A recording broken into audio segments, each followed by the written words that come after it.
Terrific. Okay. Well, we're going to be, this next hour, zipping through an awful lot of material. I see some of you have notes with pens. Just put them down. You can get the PowerPoint from me afterwards. Just come up and see me, have a USB drive, I'll slap it over to you.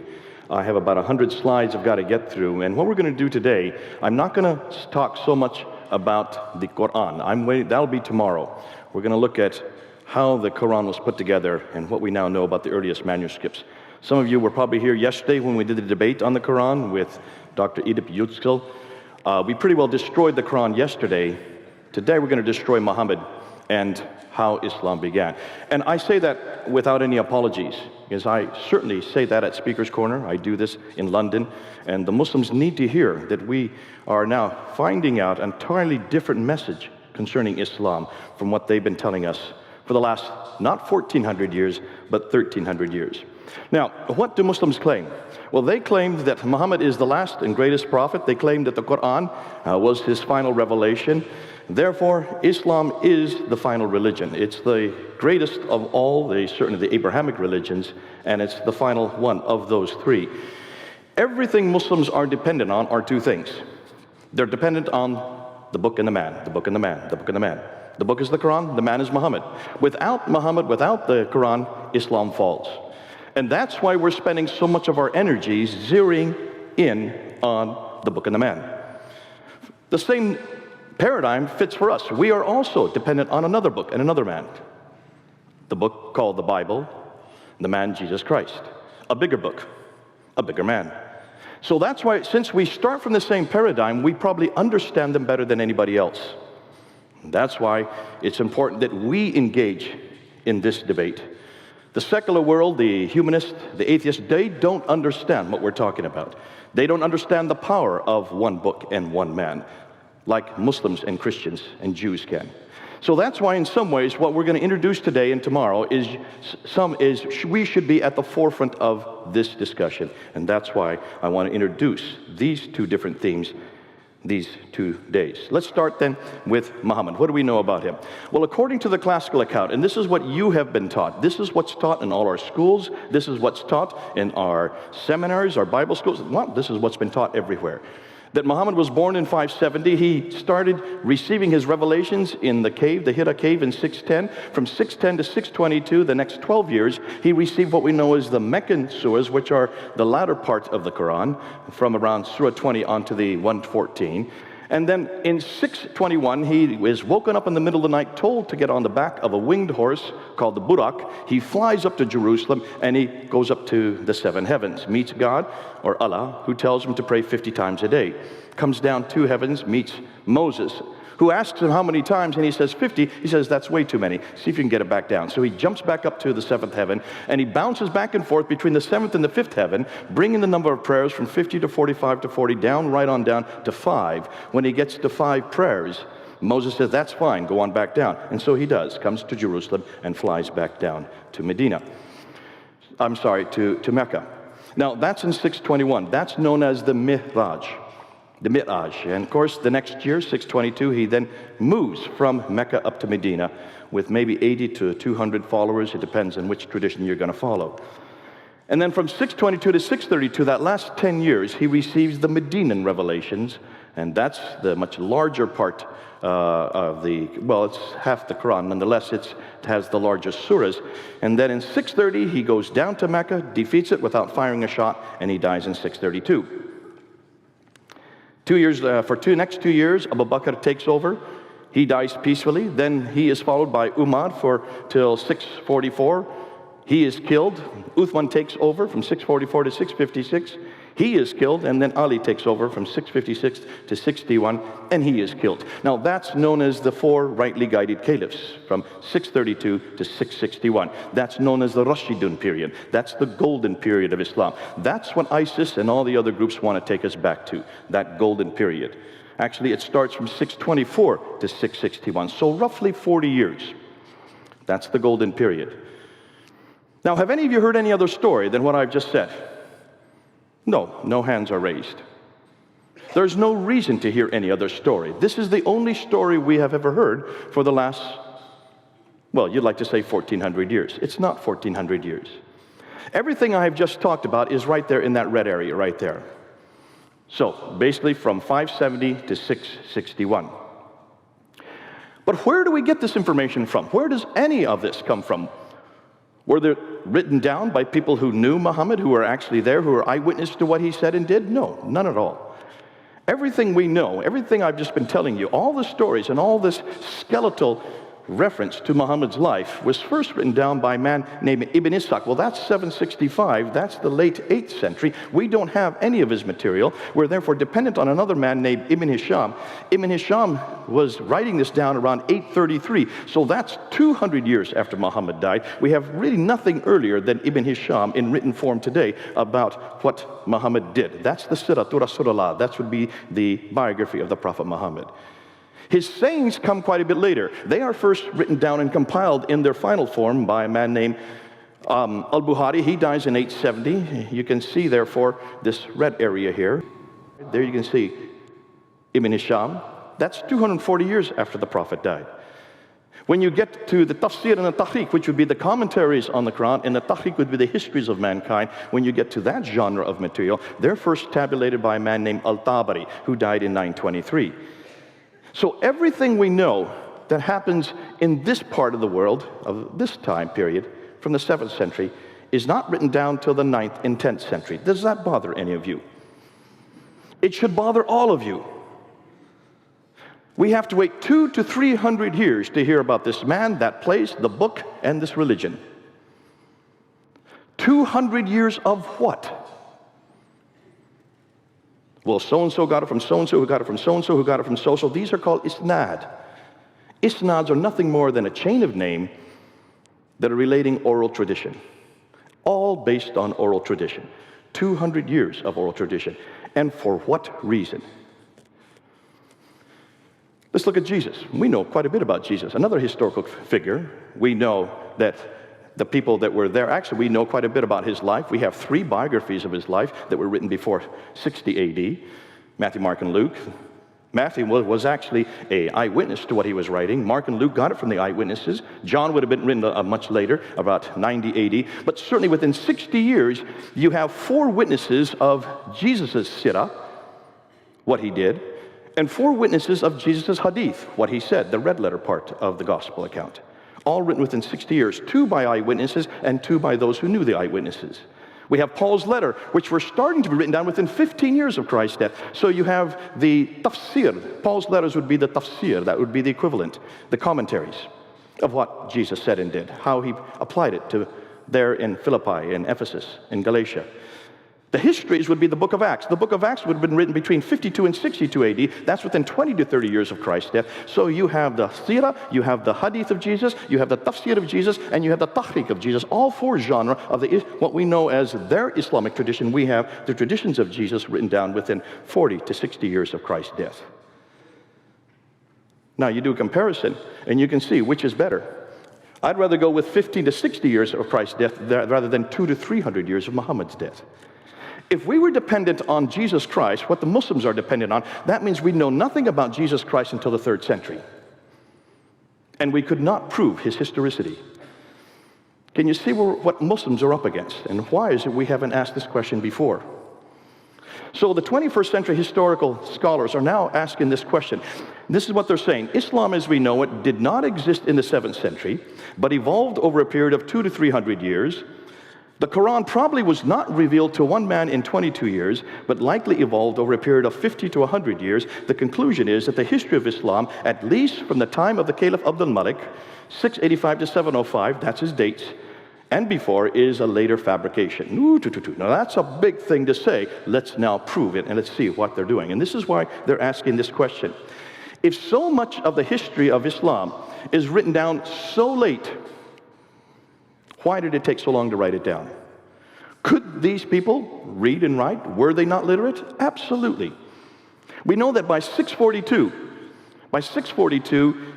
the Arab world had moved, and these Arabs, I'm not going to call them Muslims yet, you'll see why, these Arabs had taken over Basra, Baghdad, Damascus, Jerusalem, and Cairo, the 5 great cities of the Levant. So within 10 years of Muhammad's death, they already controlled those 5 cities. By the time Abd al-Malik comes to power in 685, they had swept right across North Africa, all the way to Spain in the west, to India in the east, was all under their control. Are you telling me that no one could read and write between Spain and India? Are you saying that there were no literate people in Basra, Baghdad, Damascus, Jerusalem, or Cairo? Was there not a library that was burnt in the 5th century in Alexandria? What are you burning if you're not burning books? What is a library for if it's not books? More than that, it's very clear in Sahih Bukhari, volume 6, 510 and 509, 510, it's very clear that the Quran was written down at the time of Abu Bakr, 2 years after Muhammad's death, between 632 and 634, the first recension. What did they write down? Zayd ibn Thabit is the one credited with that. He was the secretary of Muhammad. How could you be a secretary if you can't read and write? Obviously they could read and write. So why did they not write anything down about this greatest prophet in the history of mankind, this greatest religion in the history of mankind? And what about the Quran? Where is it? We'll get on that tomorrow. What about the biographers? Where did these 9th century biographers get their material from? Sahih Bukhari is related that he was given 600,000 of these akhbars. And of the 600,000, he was to whittle them down and bring them down to only those that were authentic. And so he did that, whittled them down, and brought it down to 7,397. That means he threw out 98% and only retained 2%. Why? Where did he get the other 98% from? And what happened to that 98%? Wouldn't you like to read it? I'd like to read it. I'd like to know what he'd thrown out. Well, that's exactly why the historians are asking this question. Therefore, they're saying, should we trust this material from the 9th and 10th century? And shouldn't we rather go back to the 7th century and find what actually happened? So let's see what they're finding. Now remember, let's look at a map here so you see what I'm talking about. You can see here's where Islam was up to, the brown area, up until 661. Then it moved right across over up to Andalusia, which is Spain today, and India over here, the Mughal Empire, further that came later on. But that's where they had already controlled by the end of the 7th century, the end of the 7th century by the time of Abd al-Malik, just to get that picture. Now the material that I'm going to be using comes from some of the best, finest scholars in the world today. Men like Dr. John Wansborough, head of School of Oriental African Studies. He was the one that wrote the 2 books that blew this whole question open in the 1970s called Quranic Studies and Sector and Milieu. Dr. Joran Hotting, who was my professor in 1994. When I first came across it, I did my first debate on this in 1995. We're talking about 21 years ago. I did my debate on this with Dr. Jamal Badawi at Cambridge University. And I used Hotting's material along with Dr. Patricia Corona out of Denmark. In fact, she was my supervisor at that time. I was with her the night before at Cambridge University. And she gave me 10 historical challenges. Those 10 historical challenges are still up on the internet. They're on our debate site. They have yet to be answered. And that was 21 years ago. So that was in 1995 that we started asking these questions publicly. 1995, Dr. Patricia Corona was probably the most devastating woman to go to because this woman reads and writes 15 languages, all archaic languages. How many of you can read and write 15 archaic languages? That's why she's so difficult to confront, because she reads everything in their original language. And a lot of times she does not translate it for our benefit because she does not want Muslims to read what she's translating. She has now deceased as of last year, unfortunately. Dr. Andrew Rippon out of Calgary has probably taken this material and put it into the easiest form, the easiest book to read on it. Dr. Robert Hoyland, another one of our supervisors when he was at Oxford University, at that time he could read and write 18 languages. These people are linguists of the first order, and that's why they're so devastating to be able to confront. Dr. Yehuda Nevo out of Jerusalem, who has done the best work on the early inscriptions from the Negev Desert, of the earliest Arab inscriptions. And in the German school, Dr. Gunther Lulling, who has written about the best material on the Syriac writings. Dr. Gerhard Prin, Dr. von Bothmer, Dr. Oleg, who are the ones who have taken and done the best work on the earliest manuscripts. Some of their material I'll introduce tomorrow. So we have all of these people are coming out of Europe. They're not from America. These are Europeans, and they're way ahead of us in Europe on this. This is why it's so good to be in Europe, to get their material firsthand, and to be able to work with them, and to talk to them face to face, and to see where they're going with this. And it's going to learn, then there's 2 books that have come out. One was, did I go past that slide? No. 2 new books have come out and 1 documentary, one by Dr. Tom Holland. Dr. Tom Holland wrote this book in 2012. He took 6 years to write it, going back to all the scholars that I just mentioned in the slide before, and he took the material and tried to put it down into layman's terminology so you and I can understand it. And that's the book came out in 2012 that asked these very historical questions. He then put it into a documentary, just an hour-and-a-half documentary, which you cannot see here in the United States. We can see it in Europe still, but you're not permitted here. And it's interesting because that documentary was shown on Channel 4 television in England on August 28, 2012. It caused such a furore amongst the Muslim community that when they wanted to show it again in November of that year, they could not because of all the Muslims that confronted it. And all he did was to take the conclusions. Well, no, he didn't even do that. He just took the assumptions from the book. He didn't come to any conclusions. He let the viewers come to their own conclusions. If any of you want that video, I have it on my computer. I can give that to you also afterwards if you have a USB drive. But then another book came out in 2012. Dan Gibson is a friend of some of you here. Some of you know who he is. Dan Gibson is a Canadian. His father was an archaeologist. He's been an archaeologist. For 30 years, he's worked in the Muslim world. He lives there amongst them, learned the languages, and he was the one that has probably done the most devastating work of actually asking the pertinent questions concerning the geography of Islam and also the problem with Mecca and the Qibla. There has been a brand new documentary that's just come out called The Sacred City. I think there's a leaflet going on. If any of you do have a chance, get the documentary. It only costs $15. It just came out a month ago. And some of the material that I'm going to be introducing this afternoon comes from that documentary, put out and done by Dan Gibson. And it's this material that the Muslims are going to have to contend with, because we introduced this back in 1994. I introduced it in 1995 in my debate. This is now 2016, and no Muslim has come to an answer on this material that we're going to introduce now, especially on Mecca. So let's look, and I'm going to give you their conclusion before then I prove how they came to these conclusions. This is what they're finding. The first Arab inscription referencing Muhammad is not introduced till 691. Did you hear that? We know nothing about this man, Muhammad, from within Arab sources. Externally, we know about him. We have the Doctrina et Jacobi in the British Library, 634. We also have the writings of Sabaeus in 660. But we don't have any Arab reference to his name until 691. That's curious. That means for 60 years, the Arabs didn't know this man. The first reference to the name Muslim is not introduced until the 690s. So what did these Arabs call themselves? Well, they call themselves Saracens. They call themselves Haggarines from the line of Hagar. They call themselves Ishmaelites from the line of Ishmael. They call themselves Maghrites from the area of the Maghreb. They call themselves Mahajurun, which would people of the Hijr, people of the Exodus. These are the nomadic people. So they did give their names, but they didn't use the word Muslim. Isn't that curious? The first reference to the religion called Islam is not till 691, and that's on the Dome of the Rock. The first reference to Mecca, here's the worst part. The first reference we can find to the city of Mecca is not till 741. And the first biography of Muhammad does not get written down till 833. Now, let's unpack that. That's an awful lot to take in just a few minutes. Let's start with geography, and let's look at what Dan Gibson was noting. He noticed when he looked through the Quran that there are about 65 geographical locations in the Quran. And over again, this prophet, though it doesn't give him a name, over and over again, it refers to the representative of God, the prophet of God. Over and over again, only 4 times in the Quran will you find Muhammad's name. This prophet, it says, always has this contact, and had over and over again, has contact with people from 3 different tribes. 23 times he has contact with people from Uz. 24 times he has contact with people from the Thamud, which would be the Nabateans.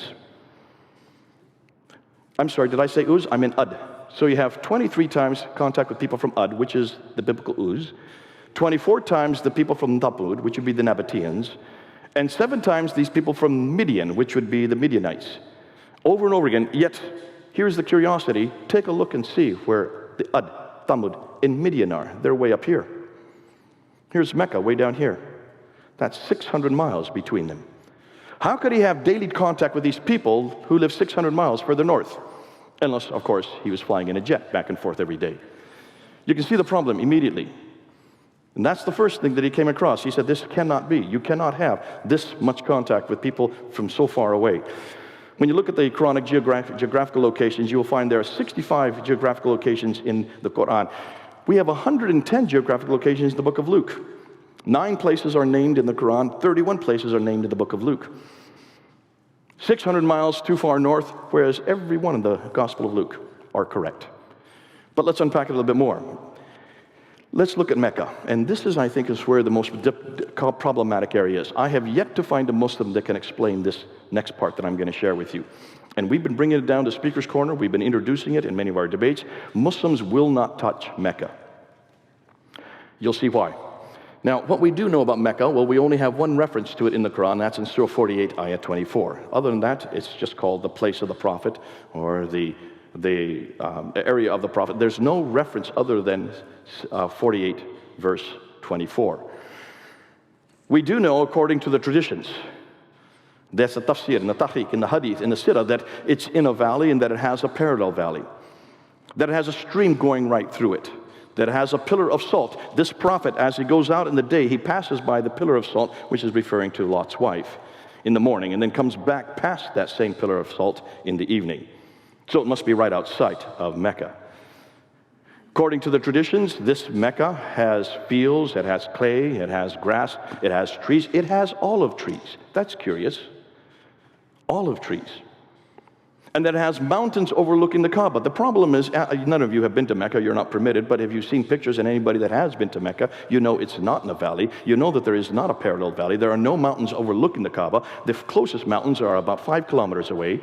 There is no clay, grass, or loam. There has never been any clay, grass, or loam. And there certainly are no olive trees in Mecca, because there are no olive trees in all of Arabia. The only olive trees that grow up in the Mediterranean world, which is 600 miles further north. There you go again, 600 miles further north. It has no stream going through it. It has no water. It only has one well called the Zamzam well, and that's one of the reasons why Patricia Corona picked up and went on from there. But let's just deal with that later. We'll come back to that. Mecca, we do know, is at the center of Islam. It is absolutely important that Mecca should exist, because what we do know is that possibly it was the first place that Adam and Eve were sent to. Remember, Adam and Eve, according to Surah 7, were up in the Garden of Eden, which is up in space. It was not on earth. And in verse 24, when they were thrown out of the Garden of Eden, they were thrown down, according to the traditions, down to Mecca, which would make it the oldest inhabitant in the history of mankind.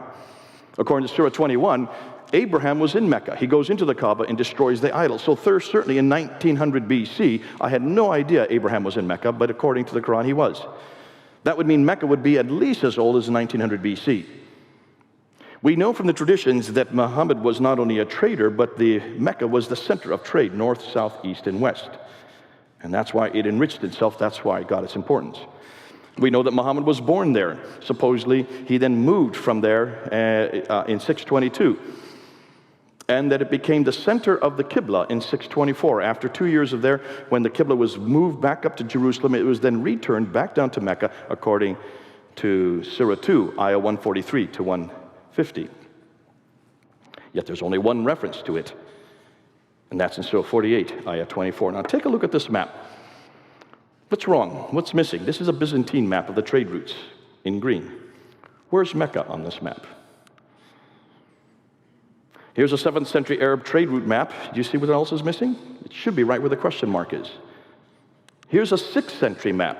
Mecca doesn't exist on this map. Here's a 7th century map. Mecca still doesn't exist. Looks like it's still missing on another 7th century map. And yet another 7th century map. Mecca is just non-existent on any map. We can't find it on any map. In the 1st, 2nd, 3rd, 4th, 5th, 6th, up until the 7th century. Dr. Patricia Corona was curious about this, and she looked at this map here, which is a facsimile of what it would have looked like in the 7th century. And she noticed the trade route. Now, since you're over here, I'm going to be pointing over here, but if you want to come over here and see, this is the Arabian Sea, and here's where all the spices were coming from the western coast of India, and also over here in China. And they used to come across the Arabian Sea up into the Persian Gulf to get over to the Mediterranean world. Now, Dr. Montgomery Watt is the one that came up with the trade route theory that supported the notion that during the 5th and 6th century, the Sassanids over here were warring with the Byzantines over here. The Byzantines and the Sassanids, Persians and Christians, warred for about 200 years, which shut down the Persian Gulf. So the trade had to be redirected down to here, across the Arabian Sea, over to Aden. And then when they went up 1,250 miles, right up the west coast of Arabia, up starting in Aden in the south, going to Najran, Sana, up to Taif, up down to Mecca, up to Yathrib, to Khaybar, Tabuk, Khaybar, and then up to Gaza in the north. That's the trade route theory. Have you all heard about this theory? It certainly helps out the Meccans enormously, because that supports the notion, therefore, that Mecca would have been on the trade route and would control the trade all the way from the south up into the north, from Aden up to Gaza. No one's really disputed that until Patricia Corona looked a little more carefully at the map. I don't know if you can tell, but if you look at the map carefully, you will notice when it comes up here to Taif, it then goes down, comes down, and has to then go back up to get to Yathrib. I'm shaking so much because it's so far away. Look at my PowerPoint when you get it, and you'll see it. It comes down from Taif, 1,000 meters down to get down to Mecca, then it has to go up 1,000 meters to get back up to Yathrib again. Why would there be any caravans? Why would they want to come off the plateau 1,000 feet, then go back up to get up to Yathrib when there's no water there to begin with? And it's not on any map. So where were they going? And where did this map come from? This map was not from the 7th century. This is from the 9th century and the 10th century, redacting it back to what they thought happened in the 7th century. So she decided to find out. Well, let's look and see if there was any trade through Mecca. Now, remember, this woman reads and writes 15 languages. So she went back and she went through all the trading documents, starting with the 2nd, 3rd, 4th, 5th, 6th, 7th. God bless her. She didn't bother to translate any of them for us. But what she did find is that there was no reference anywhere to a place called Mecca in any of the trading documents. In fact, the Arabs were not in charge of the trade. What she found was that the Africans here, the Andalusians, Andalus right there, was in all of the trading documents. And the reason is very clear. My 10-year-old son saw the reason. Let's see if you can find the reason. Anybody see what's wrong with the trade route theory? Take a hard look at the map and see what's wrong. Anybody want to venture a guess? Go ahead. It's easier to go up water than across. Good man, give him an A. Exactly. Why would you start on boats over here, come across the Arabian Sea, take off all your goods here and go 1,250 miles by land when you have a waterway going right up the side, the Red Sea? Why didn't they keep them on board boats? Well, this is exactly what she found. All the trade was maritime. It's much cheaper to send goods by water than it is by land. If you take a ton of goods, she found, and send it just 50 miles by land, it's the same cost as 1,250 miles by sea. That's why even today, all of our goods, our cars, and all of our large vehicles, and anything that's sent from one country to another, it's sent by ship, because it's so much cheaper than sending anything by land. Why hadn't no one noticed this before? So she noticed it, and so she wrote a whole book about it, Meccan Trade and the Rise of Islam, published in 1987. She was given a death threat because of that book. And so she had to move from Oxford to Cambridge University. And that's when I met her, when she was at Cambridge. And then she noticed that she couldn't find any reference to Mecca. So she scoured all the trading documents. She went and she found documents from way up here in Ctesiphon, which is now Baghdad. They had come down over here to Yathrib, and they found silver outside of Yathrib, which is now today called Medina. The archaic name was Yathrib. And she looked at their documents, and they're just northeast of Mecca, but there's no reference to Mecca in any of their documents. They didn't know about this place. That's rather curious. If it's the center of the world, if it's the oldest city in history, if it's where Abraham lived, it's where Muhammad was living, it's where Islam began, no one heard about this city. The first reference she could find for Mecca was not to the Apocalypse of Pseudo-Methodius, Continuata Byzantia Arabica, written in 741. Muhammad died in 632. Can you see the problem? The first time it's recorded on any map is not till 900 AD. That's the 10th century. We don't see anything recorded on any map of this place called Mecca. Well, take a look at modern Mecca today. There's the 4th highest building in the world that they have now built in Mecca, the largest clock tower modeled on Big Ben itself over down here, and they are now building all around it.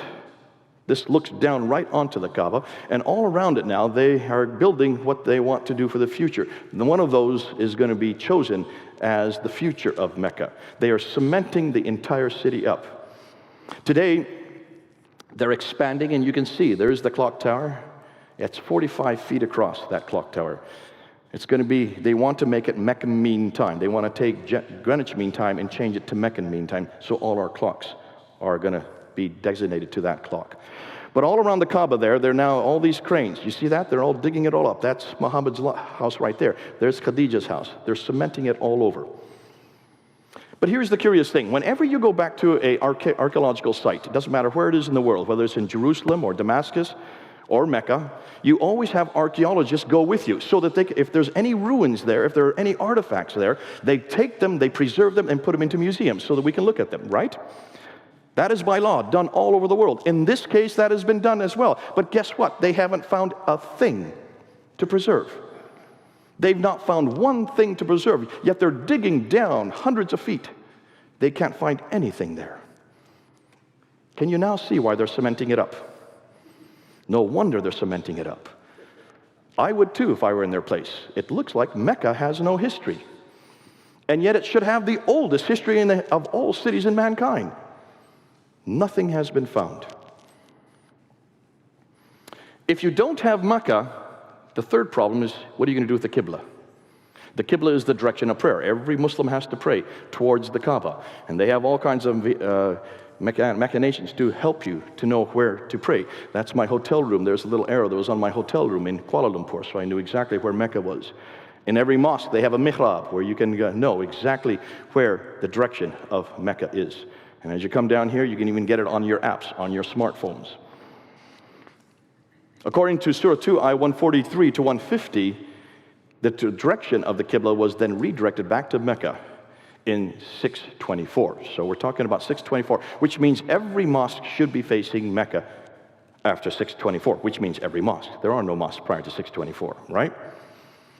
Back in the last century, well, another 1905, two researchers, Dr. Creswell and Dr. Fehérváry, when they were digging around old mosques in what is today Iraq and also in Egypt, they came across the Wasit Mosque and the Kufa Mosque in Iraq and the Fustat Mosque in Egypt. And as they dug down to the original floor plans, they noticed that the Qibla for all three of these mosques were wrong. The two mosques in Iraq, the Wasit and the Kufa Mosque, were facing straight west. The one in Fustat was facing straight east. They should have been facing down here. This is the 1905 they noticed this. And they just said, this is a curiosity. They suggested that maybe these mosques were facing Jerusalem. They were off by 3 to 5 degrees. But that's understandable. They weren't really interested in that. They just wanted to look and see what they could find. We do know that we have documentary evidence from Jacob of Edessa in 705. He even admits in the 8th century that it is from all of this clear that it is not to the south of the Jews in the Maghreb here in the regions of Syria pray, but towards Jerusalem or the Kaaba. That's what he thought. He was wrong. Dan Gibson has the one that has gone and run with this question, and he has come up with this new documentary, which you can get. Go and get it. It only costs $15, called The Sacred City. You can get it online. Just pull it down onto your computer. And what I'm going to do now is introduce what he has now found, because he wanted to take this question a step further. He wanted to find out where these mosques were praying. So he looked at numerous mosques from around the world, starting with the Mosque of the Two Qiblas. You can see there's a picture of it in Medina. There's one Qibla going that direction, and this direction, and one Qibla going, if you look off to here, that's the older one going off that direction. The Mosque of the Two Qiblas supposedly was facing Mecca, but it was returned, it moved to Mecca later. What was the earlier Qibla? When they uncovered it, they were refurbishing the mosque in 1987, and as they dug down, they came across the original Qibla. And look what they found. The original Qibla was not facing Mecca, it was facing the opposite direction towards Petra in Jordan. The great mosque in Guangzhou in China, built in 630, which is Guangzhou, I've been told. Sorry, I got it wrong. Did I still say it correct? Anybody correct me? I got hammered by a Chinese the other day for saying it wrong. Guangzhou, Zhao. It's now Canton today. In 630, take a look, it's 12 degrees off. So where is it facing? Not Jerusalem, not Mecca, but Petra. Look at the date, 630. The Fustat Mosque outside of Egypt, the one we've been referring to, built in 641. The description of the original floor plan showed a Qibla to the east and then later turned towards the south. Dan Gibson found that Qibla towards the east was Petra. Therefore, in 700 AD, it was still facing Petra. The great Mosque of Baalbek in Lebanon, the Qibla in 701. Look at the date, 701. Muhammad died in 632. The Qibla was canonized in 624. Are you following me what I'm saying here? We're talking about 85 years later, it was facing Petra, not Mecca. Baalbek in Lebanon, the Qibla runs right through Petra. When we go to Jordan, the Amman Citadel in Jordan. Now this is interesting. Take a look at this one, because if you look carefully, you'll see two mosques. You'll see a bottom one here, that's built in 701. Then you'll see another mosque built up here later, built in 740. You notice there are two different Qiblas? That one there, the 701 mosque, is facing Petra. The one behind it and up above it, built in 740, is facing Mecca. Something happens between 701 and 740. Let's go and find out. The great Mosque of Sana'a in the capital city of Yemen in 705, the Qibla, again, is facing Petra. We go to 706, the Kirbat al-Minya in Israel, built by Al-Walid, who is a son of Abdul Malik, on the shores of Galilee. Its Qibla is not towards Mecca, nor towards Jerusalem, but towards Petra. The Wasat Mosque that we talked about earlier from Iraq, built in 706. Archaeologists Krezel and Faravardi thought it pointed towards Jerusalem, but it doesn't. We now know that that mosque, the Qibla, is facing Petra. They were off by 3 degrees. The Al-Aqsa Mosque, now take a look at this one. This is the Al-Aqsa Mosque that's right there in front of the Dome of the Rock. It's built in 706, built on a citadel. But when you look at the entire citadel, both of the Al-Aqsa Mosque, which is here, and the Dome of the Rock, which is up there, when you look at the two of them, you will see that the entire citadel is facing one uniform direction. So both the Dome of the Rock, which is built in 691, and the Al-Aqsa Mosque, which is built in 706, both of them are, in fact, all of the citadel is facing Petra. And it's still facing Petra today. It hasn't changed. The Damascus Mosque in 709, the Qibla is facing Petra. Now we're up in Syria. Staying in Syria, the Mosque of Umar in 720, we're almost 100 years later, and the Qibla is facing Petra. The Kirbat al-Masjar Mosque in the West Bank, we're now in Palestine. 724, we're now almost 100 years later, and the Qibla is not towards Mecca nor Jerusalem, it's facing Petra. The Anjar Mosque in Lebanon, 724. This is a good one because this one was abandoned, so therefore it's preserved well. It's still pretty much the way when it was abandoned. And when you look at the Qibla there, you will find that the Qibla is facing directly towards Petra, there in Lebanon. Notice how up to 725, all of the Qiblas are facing Petra, and uniformly facing Petra. Muslims have tried to come back to me and say, well, they just didn't know their direction. They were not sure of the fact because it was all desert area. I said, these are people that did not have roads. They had camels. And when you're on camels in the middle of the desert, you better follow the stars. You better know your direction, otherwise you die. These people certainly knew their direction. What's more, why is it that uniformly every one of them is facing Petra? Uniformly, they're facing Petra. There you can see a backed up view as what we're talking about. Now, interestingly, when we get to 728, the Qiblas neither face Petra nor Mecca. That's a curiosity. And then finally, we get the first mosque that we have been able to find that's facing Mecca, and it's not till 731. And it's as far away as in Banbor in Pakistan. Pakistan, Zindahad. When you go back and you look there, you will see that it is Pakistan that finally gets it right. But the Mushta Mosque is an Umayyad mosque. That's interesting, because it was built in 743. Another 20 years later, and it's back to facing in Petra again. When you get to North Africa, there seems to be a real confusion. Here's the Ribat Fortress in Susa in Tunisia, built in 771. It's not facing either Petra or Mecca, it's facing straight south. The Cordoba Mosque in Spain, it's not facing Petra or Mecca, it's facing straight south. Again, much like the one in Kirawan that you have in Tunisia. Look at the date, 817. The Qiblas were canonized in 624. We're almost 200 years later, and it's still not facing Mecca. So, his conclusion, all the Qiblas were facing towards Petra until 725. There was a confusion for the next 100 years, and then the Qibla was not finalized towards Mecca until 822. That's 200 years too late. It takes them 200 years to finally canonize the Qibla towards Mecca. So, what's the significance of Petra? Well, take a look at that trade route map that I showed you earlier. What's at the center of all the trade? Petra is at the center of all the trade. What also is significance of Petra?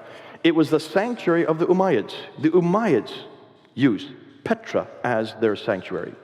Remember, they came into power in 661, and they were in power until 749. So, roughly 80 to 90 years they were in power. Those of you who have been to Petra, you will notice it is the center, is a city of tombs and temples. It is the center of the Nabatean kingdom. The Nabateans are the one that give us Arabic. Arabic comes from the Nabatean script. The Nabateans were there in Petra was as their sanctuary, and that was their sanctuary from the 2nd century BC. They were one of the great powers in the early years. And when you look at Petra, you will notice that it's in a valley, exactly like the Quran says. It has a parallel valley, just like the traditions say. It has a stream going through it. It has fields, trees, grass. It has clay. It has loam. It has olive trees. It's near that pillar of salt. If there was a pillar of salt, it would be near Petra. Petra has all the items listed in the Quran and also the Islamic traditions. Thus, could Petra be the place they are referring to? When you take a look at where Ad, Thamud, and Midian are, they're all around Petra, not Mecca. They're 600 miles further north. Significance of what we're saying? Nothing is known of Muhammad until the late 7th century from within Arab sources. His biography, the Sirah, the sayings, the Hadith, don't appear to the 9th century. His city isn't referred to until the mid-8th century. Thus, much of what we know of Muhammad is written down hundreds of years later and hundreds of miles away. It looks like nothing more than a redaction by Abdul Malik. So, what are the conclusions by the historians? Islam and the Prophet's life as we know it was not derived from the 7th century, but evolved over a period of 200 to 300 years and then redacted back on the Prophet's life and compiled in the 9th century. Now that's what they're saying. New books and documentaries are being published and question the classical account of Islam's beginning. And the questions are these: why are there no Muslim sources for 200 years? That's the billion-dollar question. Why do the claims they make not fit the historical record? Why are the geographical references so few and confusing? Why do they all seem to be much further north, 600 miles further north? Why are there so many references to vegetation which would not have existed in Mecca? Why is Mecca not even mentioned until 741, nor included on any map until 900? Why is Mecca not on the trade route? Why are all the Qiblas facing Petra for the first 100 years? Then there's a confusion for the next 100 years, and they're not standardized to Mecca until 822, 200 years too late. Therefore, much of what we know about early Islam is now in doubt. So, what really happened? Now, this is the scenario that we're looking at right now. This may change in 10 years. It may change even in 1 year. Because so much new material is being found that we're always having to upgrade it. This is what we think so far.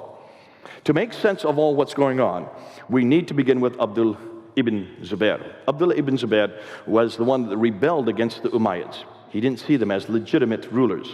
He was the governor of Petra himself. When he rebelled in 683, during the beginning of the Marwanid period of what we know as the Umayyad Caliphate.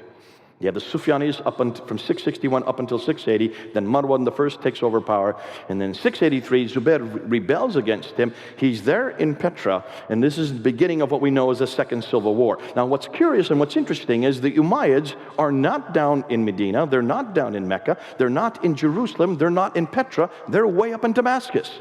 What are they doing way up in Damascus? Why has no one questioned this?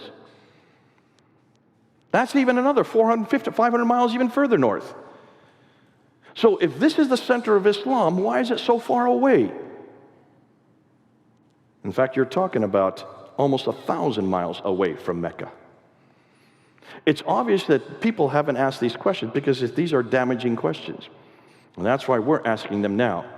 And you can then understand why Zubair, when he then rebels against the Umayyads, he's got to leave Petra. So what does he do? He destroys the Kaaba, and then he takes the black stone, which is in Petra. There is documentation that it's been there for many years. Wherever the black stone is where God's presence is. He takes the black stone, leaves Petra in 683, and flees down to the south. Where did he flee to? Looks like he fled to Mecca. The Abbasids, meanwhile, who are headquartered up in Kufa and in Baghdad, further to the east, they do not like the Umayyads. They have always had a problem with the Umayyads. They then come alongside Zubair. Zubair is then killed by the Umayyads, and so therefore, you have two different groups who now have two different Qiblas. One towards Mecca and the other towards Petra. Now, let's now go back to Abd al-Malik, because this is where it all comes and it gets fleshed out. Abd al-Malik is the Umayyad Caliph. He's already having problems with Zubair. He's killed Zubair, in fact. He's got to establish his ascendancy. So what does he do? In 691, he plants a huge building right in the middle of Jerusalem called the Dome of the Rock. You've seen it, those who've been to Jerusalem. It stands out. It's a beautiful building. You can see it from all over Jerusalem, with that beautiful golden dome. That's built in 691. He needs to create an identity. He needs to create his own Arab identity. Now remember, when the Arabs who then took over the Sassanid world and also the Byzantine world, which they had done by 642. They had run over Basra, Baghdad, Damascus, Jerusalem, and Cairo. They took over these 5 great cities of Levant. They were all nomadic. They were not urban people. That's why they did not live in those cities. They lived outside the cities in garrison towns. But someone had to run the cities. Well, who are they going to let run the cities? They're going to let their cousins from the Abrahamic race, the Jews and the Christians, who were well educated. They were already living in the cities. So they let them run the cities. They became what they call mawalas or mawalis. As long as they ran the cities, the Arabs then benefited from all the produce. They didn't have to run it themselves, and they could continue to conquer. And that's why they then moved right across North Africa, all the way to Spain, and moved the other direction to India. They were busy conquering, and they kept the Jews, primarily the Jews and the Christians, to run what they conquered. But the problem is this. The Jews and the Christian had a prophetic line. The Arabs don't have a prophetic line. The Jews and the Christians were the ones from which all the prophets came to. Therefore, they had a strong identity. Where was there an Arab prophet? So by the time, 40 years later, by the time Abd al-Malik comes to power, he is known as the great Arab reformer. We've known this about him. Everybody knows him as the great Arab reformer. He is the one that introduces Arabic as the international script. Now, up until that time, all the caliphs had used coins. They had coins that were like the dinar that you see here. Take a look at the dinar. That's the Byzantine dinar at the top. And when you notice, you'll see the emperor with 2 retainers on either side. On the back side of the dinar is the Byzantine cross. The Sufyanis, or the Umayyads, take the same coin because they still want to use the same type of coinage. And instead of using the emperor, they put themselves, the caliph, with 2 retainers. On the back side is the Byzantine cross with the crosspiece taken off. These are all from the British Museum. So they retain images of themselves. Since when is Islam allowed to have any images? That's anathema, is it not? When Abd al-Malik comes to power, he has a coin like this. That's a coin of himself with a large sword, and there's the Byzantine cross, or half the Byzantine cross. He then throws that out, and in 691 introduces these coins. He takes off the images and introduces script. And what do you think's on that script? The Shahada. This is the first time we see the Shahada. This is the first time anywhere that the Shahada is introduced, in 691. Are you getting me? Are you following me? That's not all he does. He then builds the greatest structure of its day, the Dome of the Rock, built there in Jerusalem. But take a look at where it's built. It's not just built anywhere. Who controlled Jerusalem, and who's the great power that he's up against? The Byzantines. He's up against the Byzantines. He doesn't care about the Sassanids because they are pretty much destroyed and they don't have a common ancestry. But he does have a common ancestry with the Byzantines because they have the prophetic line. So what are you going to do? You're going to build the greatest structure in the history of mankind, slap it right there in Jerusalem, but you're going to put it up on a hill above the Church of the Sepulchre, which is the centerpiece for the Byzantines. There you can see the Church of the Sepulchre across the valley and the Dome of the Rock. It's built above it to get one-upmanship. Are you getting that? And then he faces the Dome of the Rock towards Petra. Where's the sanctuary? So now you've got the biggest building, the best building, but to understand what's going on, you want something that's larger and more prominent than the Byzantines, the holiest city for the Jews and the Christians. Therefore, why not build this in Damascus? Because he's building it where the Byzantines have their holy place. And he says, we have the next holy place. And this is where, of course, if we now ask any Muslim today, what happens there? They say, this is where Muhammad went in the middle of the night on the back of the wing holes called the Miraj that I introduced earlier, and that's where he went up to the seven heavens. If that's the reason why the Dome of the Rock was built, then why is there nothing written about it? Look at all the ambulatories. Go look at all the inscriptions on the inner ambulatories. That's the only original part of the buildings that exist today. The building has been destroyed and rebuilt 11 times. If you look at the original ambulatories, you will notice that there are inscriptions up there. Take a look at those inscriptions. There's nothing at all written about the Miraj. So what's written on them? Well, notice what's written on them. O people of the Scripture, do not exaggerate in your religion, nor utter not concerning Allah save the truth. The Messiah, Jesus, son of Mary, was only a messenger of Allah, and his word which he conveyed unto Mary, and a spirit from him. So believe in Allah and his messengers, and say not three. Cease. It is better for you. Allah is only one God. Far as it be removed from the transcendent majesty that he should have a son. Surah 4, Ayah 171. This is the first Quranic material we can find. The first Quranic material is introduced on the Dome of the Rock.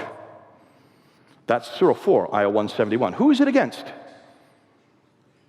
Jesus, the Trinity, his sonship. It's against us.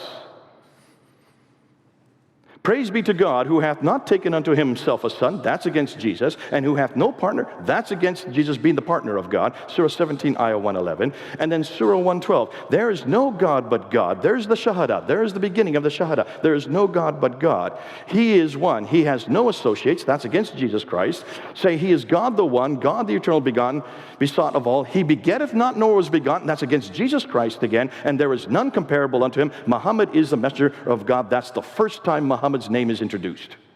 That's the first place we find Muhammad's name. And it's introduced on the Dome of the Rock. And it's introduced on the coins the same year. Are you following what's going on? So they attack Jesus, and they introduce Muhammad. He then replaces Jesus on the Dome of the Rock. Now, at the same time, we have the protocols, the Caliphal protocols. This is done by Yehuda Nevo. Yehuda Nevo noticed that all the protocols from the Sufyani period of the Umayyad Caliphate, from 661 all the way up until 680, up until 685, there is no Bismillah, there is no reference in any of these protocols. These are the official documents of the caliphs themselves. When you look at these official documents, there's no reference to Muhammad, there's no reference to Mecca, there's no reference to the Quran, and there's no reference to people called Muslims, and there's no reference to a religion called Islam. Those are the 5 things that these Caliphal protocols should be replete with. They don't exist on any of the protocols until 691. In 691, Dr. Neville says, overnight they are introduced into the protocols. It's done overnight, and Muhammad's name is introduced at that time. The Shahada is introduced at that time. So here you have it being introduced on a building, on coins, and on the Caliphal protocols, all in 691. He replaces all the images and replaces it with Arabic script. So once he introduces Muhammad, he then needs a revelation, because every prophet has to have a revelation. That's why now, and we're going to do work on this more tomorrow, so I'm not going to unpack it much today. When you look at the earliest manuscripts, they only begin to get introduced at this period. The earliest material that we have on the palimpsest that I'll introduce tomorrow are from the time of Abdul Malik. But then they get changed by the time his son comes around in 705. The earliest Quranic manuscripts begin to appear during the reign of his son Al-Walid from 690s to 750s. None of these manuscripts that we're going to see tomorrow are complete, nor do they even parallel each other, nor do they parallel the Quran that we have today. They continue to be changed and corrected for 200 years. Therefore, the sanctuary in Petra is destroyed by an earthquake in 713. Once the earthquake comes and destroys Petra, that means God's presence is no longer there. So the Umayyads have no other choice but then to move the sanctuary down to Mecca. That's why then from that time on, they decide, and this is where the rivalry goes on. When are they going to actually move it up to Mecca, down to Mecca, and that's where the rivalry begins. And that's why the Abbasids start coming to the fore. And it's the Abbasids then that start changing the Qiblas starting in 731. So, here you go. Now that the Muslims have a prophet, who now has a revelation, who now has a sanctuary, Mecca, they need a history. So what do?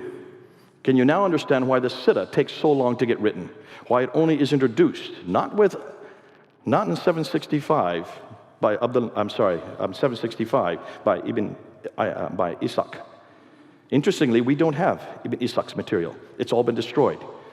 Which stands to reason. Looks like they destroyed everything that did not agree with the canonized text. And that's why finally Ibn Hisham writes it down. But Ibn Hisham makes it very clear that he threw out anything that he disagreed with at Ibn Ishaq. And he finally finalizes it in 833. So it takes him to 833 to finally write down the story of this prophet that was introduced in 691. It takes them another 40 years to then introduce his sayings. Can you then understand why he was given 600,000 and he whittles them down only to 7,397? He throws out 98%. Can you understand why he had to do that? Because that's where the censoring comes in. And that's why it makes sense now that this does not happen over a 22-year period like Muslims would like to tell us. What's happened to my PowerPoint here? So they now have a history. The Siddha is introduced in 833. The Hadith is introduced in 870. And the Tafsir, then the commentaries on how to understand the Quran, is introduced in 923, the 10th century. By the 9th century, they now have a book, the man, the place, and the story. And a new religion is formed and growing, yet not within a mere 22 years, but evolving over 200 to 300 years. How am I doing on time? I'm just concluding here. New books are being published which question the classical account of Islam's beginning. The questions we're asking is, why are the no Muslim sources for 200 years? Why do the claims they make not fit the historical record? Why are the geographical references so few and confusing? Why do they all seem to be much further north? Why are there so many references to vegetation which wouldn't exist in Mecca? Why is Mecca not mentioned until 741 and not included any map until 900? Why is Mecca not even on the international trade route? Why do all the Qiblas face Petra for the first 100 years, then are confused for the next 100, and aren't standardized to Mecca until 822, that's 200 years too late? Why is Abdul Malik's role what is Abdul Malik's role in all of this? Does a nascent Islam really begin with him? Since much of what we know about early Islam is in doubt, since much of the Quran is also in doubt, since nothing is known of Muhammad until the 7th century, or Mecca until the 8th century, or his story until the 9th century, hundreds of years and hundreds of miles away, can we conclude that Islam is nothing more than a later redaction, possibly, I would say, begun by Abdul Malik, but I want to change that. I would also say that there is a political competition going on between the Umayyads and the Abbasids. And that's why Petra was finally discarded and Mecca was then included. But by that time, the Quran had already been written. That's why they couldn't excise all these geographical locations. That's why they couldn't take out all these references to Ad, Thamud, and Midian. They weren't able to do that. Can you see why? They should have done that in the 7th century before they even started writing the Quran. Too late. We've caught them hanging. And that's why it's so difficult to support Mecca. Can you now understand? They have the wrong man at the wrong place doing the wrong thing at the wrong time. Now what about Jesus? We know where Jesus was born in Bethlehem. We know where Jesus grew up in Nazareth. We know where Jesus died and went in Jerusalem. We know what Jesus did for the last 3 years. We know that from the eyewitness accounts, according to Matthew and John. We know from hostile accounts, Thales, Tacitus, Josephus. We know when they were written down between 50 to 60 years. Few people doubt his historicity. Thus, we have the right man at the right place doing the right thing at the right time. Ooh, I love Jesus. And can you see why I love the Bible? Can you imagine if we had the problems that Islam has? How would we even debate what he did and what he said? With this kind of material now coming to the fore, and this has just been out just 1 month. Can you see, from here on out, we're just going to be asking these same questions. And that's why I love history, because the more they scratch, the more they find. The more they find, the more we shine. The more we shine, the more they whine, oh, how sublime. Thank God we don't have this problem. See, everything that I've said today, all this material that we're now using against Mecca and against the Qibla and looking at all the problems between the Umayyads and the Abbasids, have you noticed this has all been foisted against Christianity? We've had it since the 1800s, and we had the documentary hypothesis. We had enormous amount of criticisms, of redacted criticism, source criticism. We've had all kinds of criticism against the Trinity and the person of Jesus Christ. We've had it for about 150 years, and we've answered every one of them. One of the best men I know, Sam Shamoun, can answer everything about Jesus Christ. But then we have not taken these questions to Islam. We are just now starting to focus these kind of questions, redacted criticism. What have I done today? I've just been doing source criticism, redacted criticism. I've been doing historical criticism, a little bit of literary criticism. It's not very difficult to do what we're doing here. Every one of you can do this. We're now doing it in London. This is all going up on YouTube. It's starting to really hurt the Muslims. They don't have an answer for it. See, when this was brought out in Tübingen there with Wellhausen back in the 1800s, it decimated the church by 1905. By 1905 in Europe, all the churches were destroyed, most of the churches, not all, because of Darwinianism and because of historical criticism. Now, we've learned to find all these material. That's why we have a great museum tour called the British Museum Tour in the British Library. If you come to London, we're going to take you on it. In 3 hours, we will show you artifact after artifact stolen by the British, put into that building so we could look at it, that shows you exactly how 1st and 2nd Kings, 1st and 2nd Chronicles, 1st and 2nd Samuel can be historically proven. We have names, dates, places, and people all right there in front of you to show and support the book of Genesis, the book of Jeremiah, the book of Isaiah. It's so good to be able to say that, because we've done our homework. Where are the Muslims going to go to find these kind of objects? Where are the artifacts to support Mecca, when they can't even find any ruins below those skyscrapers? Those skyscrapers are digging up nothing but sand. And that's exactly what Islam is built on. Nothing but sand.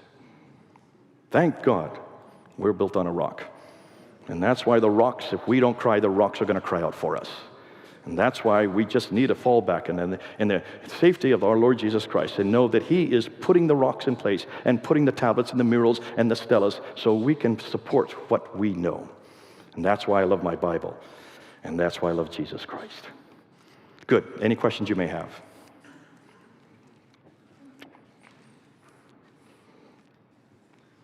Yeah.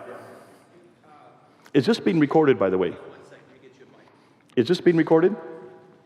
It's being filmed? Do you want me? Okay, he will use the microphone. Thank you for the information. It was great, and appreciate you sharing that with us, and look forward to being able to use that. I did one question, though, was you mentioned the mosques that were built in 632 and various stages. What's the history behind those? What were they being built for? If Muhammad and the Quran hadn't come into place yet, the sort of the history behind all that, why were these mosques popping up? Okay, good question. The question is, what are you going to do with Guangzhou, a mosque in 630? What are you going to do with the Medina, the two Qibla mosque, which is 624? What are you going to do with these mosques so early? Is what you're getting at. Remember, what was Petra before the Muslims took over it? It was the Nabatean sanctuary. So these would all be Nabatean temples that had been taken over by the Muslims, who then made them into their own mosques. A mosque means a place where you bow down. That's what a mosque is. It's a masjid. It's a place to bow down. And therefore, it was created by these early ones. The ones before the Muslims took them over would have been temples to the Nabatean gods. And what's interesting, take a look at the Nabatean gods. Who is the primary Nabatean god? His name is Allah. That's a Nabatean god. Isn't that interesting? Allah has a wife, Allat, which is the feminine form of Allah. The other name for Allat is Aluza. Have you heard that name? Allat, Aluza, and Al-Manat. Take a look at the Quran, Surah 53, Ayah 19 and 20. These are the satanic verses. These are the three goddesses that are mentioned in the Quran itself. These are Nabatean goddesses. Now, I read in my Quran, in Surah 6, Ayah 101, that God cannot have a consort. Then what's He doing with Allat, His consort? Ooh, I love this. Makes my job a lot easier. which means this Allah, this supposed Nabatean God from which all these people are praying to, is a borrowed God, but they got the wrong God. They should have never used Allah, because Allah is not only a pagan God, he is a polytheistic God. He has a wife named Allat and Al-Uzza, which proves to me he cannot be the God we're looking for. Therefore, what and who is Muhammad? And what you've noticed today, we're not only confronting the God of Islam, Allah, we're also confronting the man of the Islam, Muhammad. Because after everything you've heard today and what you're going to hear tomorrow, those who were at the debate yesterday, the ones who were here yesterday, did you hear what we did with the manuscripts? We've pretty well destroyed any notion that the Quran existed before the 8th century.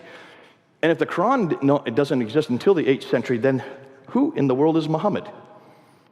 And what's his purpose? And in one fell swoop, we're destroying Allah, Muhammad, and the Quran all at once. And without Allah, Muhammad, and the Quran, what is Islam? Ooh, I love it. And that's why these are good questions, but remember, it all fits to the historical record. And that's why the documentary evidence fits the archaeological evidence. Tomorrow we're going to see it also fits the manuscript evidence. It's all fitting to one piece. And that's why I would say these mosques were temples, which then became mosques, but they're all facing Petra, the Nabatean kingdom, where Allah comes from. Didn't they find some Qurans that were actually too early?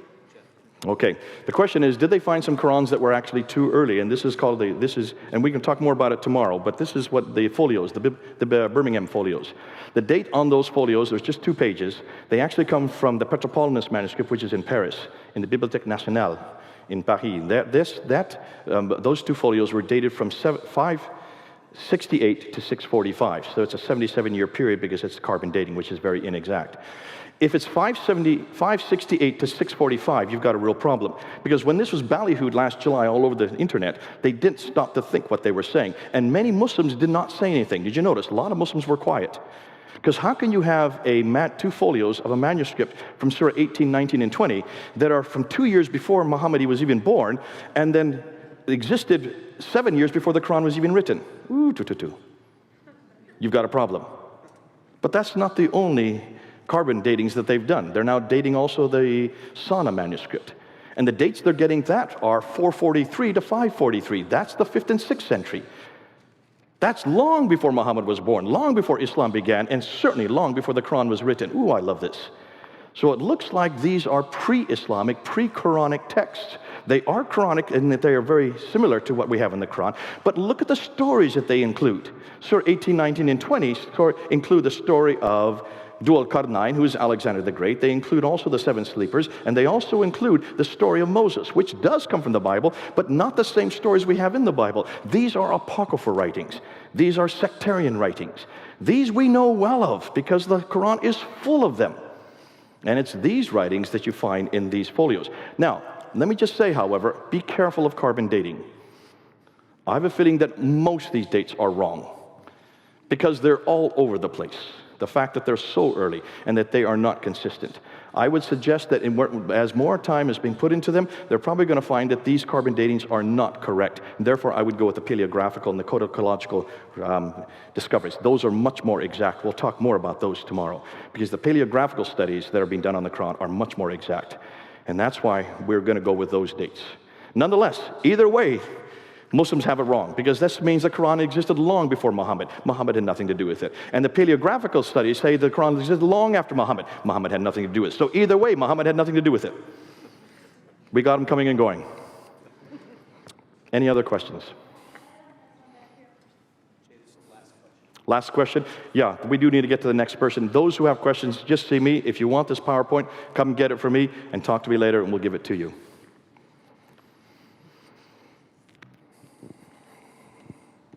Jay, there are many people that question, such as Tori, about why the name Islam was chosen. And in Arab poetry, as well as the earliest copies of translations of the gospel, the word Islam and the verb are used to mean to betray, to deliver over, to hand over. And the verb form itself is used repeatedly for what Judas Iscariot did to Jesus.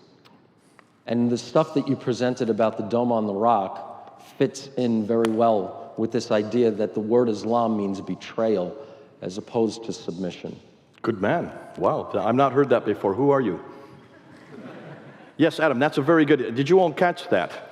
So it is betrayal, the root, every Arabic word has three-letter root, the consonantal root. And so you're saying that is betrayal. It's not submission or subservience. It is betrayal, which is what we seem to be finding with the Dome of the Rock. We'll go with that. We'll see how much we can come with it, and we'll ask certainly the other scholars and see if that works. Thanks a lot, Adam, for that. God bless you, people. If you want to see me more, come and see me, and we'll give you the PowerPoint so you can have it.